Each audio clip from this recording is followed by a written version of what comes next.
Pontus'ta yapılmış falan diyor. Yani yeni Instagram'able noktalarından biri diyelim.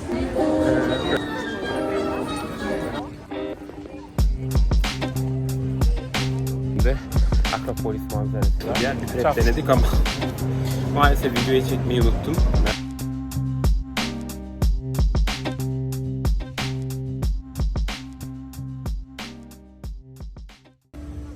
Şimdi Atina'nın en önemli noktası, belki de şehrin kalbi diyebileceğimiz nokta, iki meydan var. İşte Monastraki Meydanı ve Sintegma Meydanı. Sintegma Meydanı'ndayız şu anda. Burası şehrin en orta noktası. Ben de dün ilk geldiğimde otobüs beni burada indirdi. Buradan işte kendi evime doğru bir 20 dakika falan yürüdüm. Şehrin önemli cazibe noktalarından biri. Şurada ileride bir stand kurulmuş. Artık o ne için falan bilmiyorum. Burada küçük küçük kiosklar var. Yani Yunan tarihiyle ilgili değerlendirmeler var. Herkes kendince bir şeyler anlatıyordu hayatta. Her şey güzel, iyi, hoş ama inanılmaz derecede böyle geçmişe dönük yaşayan bir zihniyeti de çok anlayamıyorum. Yani işte biz sizle savaştık, onlar bununla savaştı falan filan. Öyleyse o zaman bütün dünyayı Moğollar yönetsin. İşte Moğollar, Cengiz Han bütün dünyayı ele geçirmiş falan. Yani böyle işte hep eskiye özlem duymayı saçma buluyorum ve eskiyi sürekli sorgulamayı da saçma buluyorum. Artık yeni bir çağdayız, yeni bir insanlık var şu anda ve hala böyle işte siz bize şunu yaptınız, biz de bunu yaptınız. Evet, tarihte her devlet, her millet birbiriyle belli sorunlar yaşamış. Savaşlar olmuş, insanlar birbirini öldürmüş, evet, insanlar birbirine eziyet etmiş, vahşi olaylar yaşanmış olabilir. Evet, hepsinin acısı tabii ki içimizde. Şu an sanki Avrupa'daki durum, bu müreffehlik neyin üstüne kurulu? İşte yani sizin doğuda yaptığınız sömürgecilik faaliyetlerinin üstüne kurulu. Gidiyoruz işte, bu ülkeleri de geziyoruz yani. Dolayısıyla kimse sütten çıkmış ak kaşık değil ama sürekli böyle işte kafada geçmişte işte o şu tarihte şu oldu, o ona bunu yaptı, o ona soykırım yaptı, o yapmış yapmamış. Tabii ki tarih konuşulacak konulardan biri ama hani onun acısıyla ve o anın duygusuyla yaşamayı da çok anlayamıyorum. Çünkü elbette tarihimizi unutmamalıyız. Elbette tarihten dersler çıkarmalıyız. Tarihi çok severim bu arada. Yani hani tarihi böyle kenara atan, tarihi yok işe sayan bir anlayış olarak yorumlanmasın sözlerim ama artık yani işte 19 Mayıs'ta şu olmuş, Yunanlar için Pontus'ta soykırım yapılmış falan diyor. Yani buralara çok böyle artık bakın, önümüze bakalım ya. Şu an işte yapay zeka geliyor, o geliyor, bu geliyor. İnsanın yeni böyle kavramları var. Ve bilmiyorum yani hani sürekli geçmişte saplantılı bir şekilde yaşamak da bence bir hastalık. O yüzden bırakın. Biz insanız, hepimiz insanız ve bunu unutmayalım. Bundan sonra daha güzel, daha sorunsuz. Şu anda da dünyada hala insanlar birbirini öldürüyor. Hala bir çıkar çatışması, hala kavgalar, hala ayaklanmalar ve bu bitmiyor. Yani artık bunu bitecek ve onu da bilmiyorum. Yani dünya gibi güzel bir gezegende, planette binlerce yıldır varlığını sürdüren insanoğlunun aslında hiçbir şekilde bir yerde de ileriye gidemediğini görüyoruz. Bu da garip bir olay. Arkamda da fıskiyemiz filan, işte burada böyle Sintegma Meydanı'nda bir ufak tarihi değerlendirme yapalım istedim. Nedense bilmiyorum, öyle geldi içime. Takılmayalım böyle şeyler artık. Bırakalım, önümüze bakalım. İnsanlığı daha güzel, daha müreffeh bir noktaya taşımaya bakalım.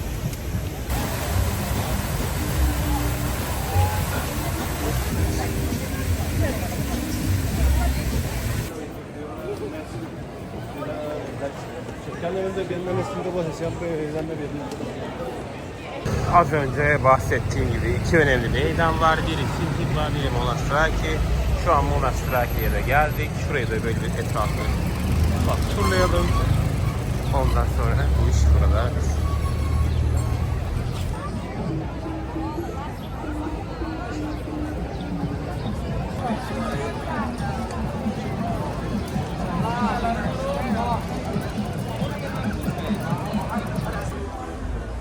Şimdi burayı dün de ziyaret etmiştik. Burası Atina'nın yeni Instagram'able noktalarından biri diyelim.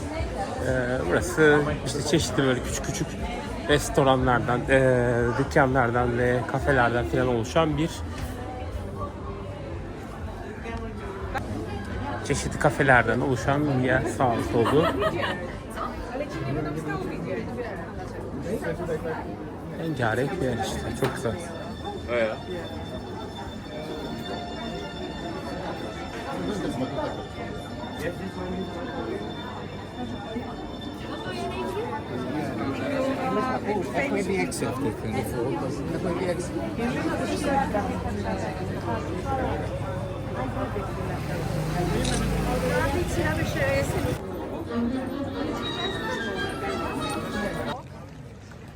Şimdi Akropolis'e gidiyorum ama gitmeden önce Antik Agora, Yunan Agorası burası. Roman Agorası'nı, yani Roma Agorası'nı gezmiştik. Burası da Antik Yunan Agorası. Evet evet.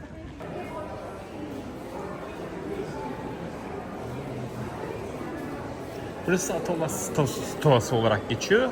Yunan Agorası'nda aslında Pergamon'un burada aldığı eğitim nedeniyle buraya minnettarlığını göstermek ve anlatmak için inşa ettiği bir yer, ama tabii ki burası bir yeniden yapılandırılmış bir yer. İçeride de bir müze var. Müze kısmında da heykeller var. Hatta heykellerin bir kısmı dışarıda sergileniyor. Akropolis'e çıkacağım için çok fazla burada vakit kaybedemiyorum ama şöyle bir etrafı göstermiş olmak istedim. Dediğim gibi artık buraya vaktim kalmadı. Müzenin girişi buradan içeriye devam edebilirsiniz. Ben şimdi Akropolis'e çıkıyorum. Çünkü esas olayımız o. Gerçekten hani müzeler bedava ama o kadar yoğun ve yorucu bir gün geçirdim ki hepsini yetiştiremedim açıkçası. Ama bir daha gelirsem yine bu tarihi seçerim büyük ihtimal. Çünkü bu tarihi seçerim ama biraz daha uzun kalırım muhtemelen. Tabii vize süreçleri falan, onlar sıkıntılı, onları daha sonra konuşacağız. Ama şimdi ben bir şuradan yukarıya doğru Akropolis'e yol alayım. Şimdi Akropolis'e girdik ama girerken şöyle çanta vardı. Drone var mı içinde dediler. Dürüst davranıp var dedim. Yok deseydim bu da bir şey olmayacaktı. Şimdi artık yavaş yavaş yukarıya doğru tırmanıyoruz.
Bu arada Akropolis'ten ufak bir detay da vereyim. Eğer yürüme engeliniz varsa buradan bir asansör yardımıyla burayı gezme imkanınız var.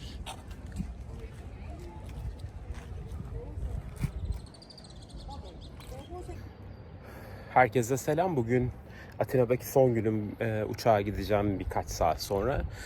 Şöyle bir tepeye çıktım, evime yakın olan. Arkamda bilmem görebiliyor musunuz ama biraz yakınlaştırırım şimdi. Akropolis manzarası var. Etrafı şöyle bir göstereyim.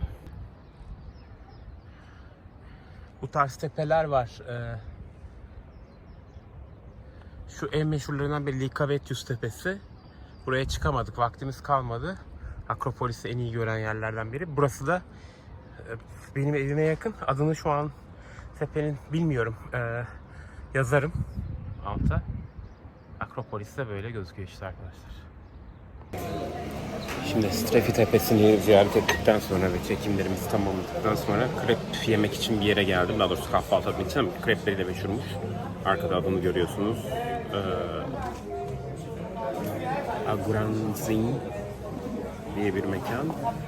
Fransız mutfağından örnekler var. Kruvasanlar, croque monsieur, croque madame ile krepleriyle meşhur bir yer. Bir krep denedik ama maalesef videoyu çekmeyi unuttum. Çok hızlı gelişti olaylar. Belki bir fotoğrafını çekmiştim, şöyle köşeye koyayım. Çok lezzetliydi. Şimdi de işte kahvemi içiyorum. Bundan sonra da çok vaktim kalmadı artık. Kaç yere daha gitmek istiyordum ama yani işte Sri Meydanı falan. Oraları da göremeyeceğiz, öyle gözüküyor. Oradan da şimdi biraz eve gidip eşyalarımı toparlayıp öğlen çıkacağız. Belki yemek için bir yere uğrayabilirim.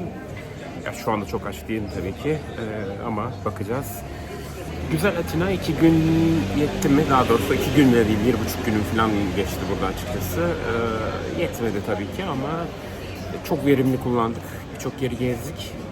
Tabii müze günü olması bizim için çok büyük bir avantajlı. Birçok yere hiçbir ücret ödemeden gezdik ama biraz sıra beklemek zorunda kaldık. Yani hem zaman yönünden belki biraz etkisi oldu ama maliyet açısından çok faydalı oldu. Dolayısıyla güzel ve verimli bir seyahatti. Tekrar gelinebilir mi? Yani hani bilmiyorum. Gelinir mi? Gelinir. Eğlenceli, keyifli ama işte bu vize süreçleriyle uğraşmak, yeşil pasaportunuz yoksa eğer çok sıkıntılı. Son vizemi de bayağı sıkıntılı aldım. O yüzden hani onu ayrıca bir belki video çekmeyi düşünüyorum onunla ilgili olarak. O yüzden hani bir süre Avrupa birkaç noktada olacak tabii ama bu vizeden sonra tekrar bir Schengen stresi yaşamak istemiyorum. İşte vizenin tarihini bulmak kolay, başvurmak kolay, başvurduktan sonra sürenin komik bir şekilde verilmesi falan gerek yok. Farklı destinasyonları deneyeceğiz. Dünyada keşfedilecek çok yer var. Zaten Avrupa'da birçok yeri keşfettik ama tabii birkaç yer daha var yani. Aklımda mesela Portekiz'i görememiş olmak vesaire üzüyor. Kuzeyde biraz eksiklerimiz vardı. Onları tamamlayacağız. Ama dediğim gibi bu tekrar vize süreciyle falan Schengen'le uğraşmak istemiyorum. O yüzden biraz daha böyle otantik vize konusunda zorlamayıcı ya da kapıda vize veren alternatifleri deneyeceğiz. Bu arada Yunanistan'ın kapı vizesi dediği olayda kapı vizesi değil arkadaşlar. Yani normal bir vize başvurusu yapıyorsunuz aslında. Sadece bir adaya size giriş hakkı tanıyorlar. Alınması belki daha kolay vesaire.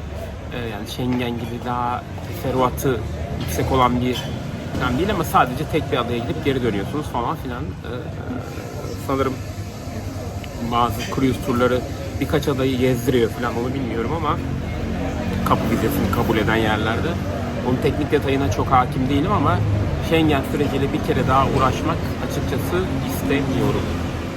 O yüzden bir süre Avrupa rotalarını askıya alacağız. Birkaç planımızı da hayata geçirdikten sonra ondan sonra Avrupa defteri belli bir süre kapanacak. Ta ki tekrar bu vize işleri normale dönene kadar. Şimdi vakit darlığından dolayı artık otelden, ya daha doğrusu Airbnb'den çıktım ve direkt metroya gidiyorum. Metroyla da havaalanına gideceğim. Bir restorana uğramak hayalim vardı ama oraya uğrasam çok aşırı sıkışacaktı işler. O yüzden çok aceleye getirmek istemedim. Yani şurada 2 saati falan daha olaymış, iyiymiş açıkçası ama neyse bu kadar oldu. Güzel, keyifli bir ülke ama fırsat olsa, vize derdi olmasa birkaç kere daha belki uğranabilecek bir yer. Yazında gelinir, plajına gidilir falan filan. Etrafı bir göstereceğim. Etraf hep böyle arkadaşlar. Her yer kafe, cıvıl cıvıl, insanlar inanılmaz dolu. Yani hani gerçekten uyumayan bir şehir gibi. Gece barlardalar, sabah kahvelerdeler. Şimdi öğlene yaklaşıyoruz. restoranlar da oluyor. Hep dolu, hep dolu. Yenilsin, içilsin. Tabii hafta sonu olduğu için belki ekstra tabii ki hareketli ama normalde pazar günleri Avrupa şehirleri biraz daha böyle atıl oluyor. Atina'da biraz farklı bir durumdan söz etmek söz konusu. Şimdi ben Monastraki'ye gidiyorum. Oradan metroya bineceğim ve Atina defteri şimdilik öyle kapanmış olacak. Buraya tekrar gelinir mi? Yani şu vize işiyle uğraşılmasa 1 saatlik yer, uygun ucuz bileti bul gel, yani 1 saatlik yolculuk, hiçbir şey değil. Keyifli fiyatlar, seçimlerinize göre ortalama diyebilirim. Yani bir yemeği yemek olarak söyleyelim 20 euro civarında ve bir öğünü geçirirsiniz.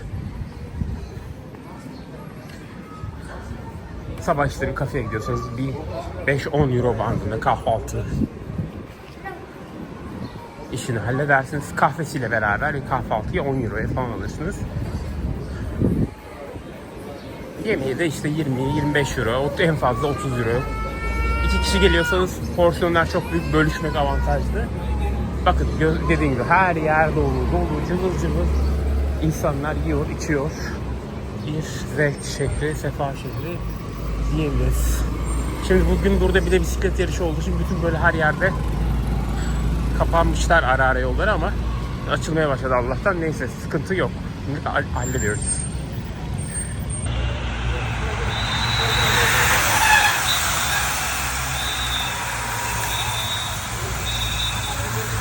Metro ile geldim havaalanına.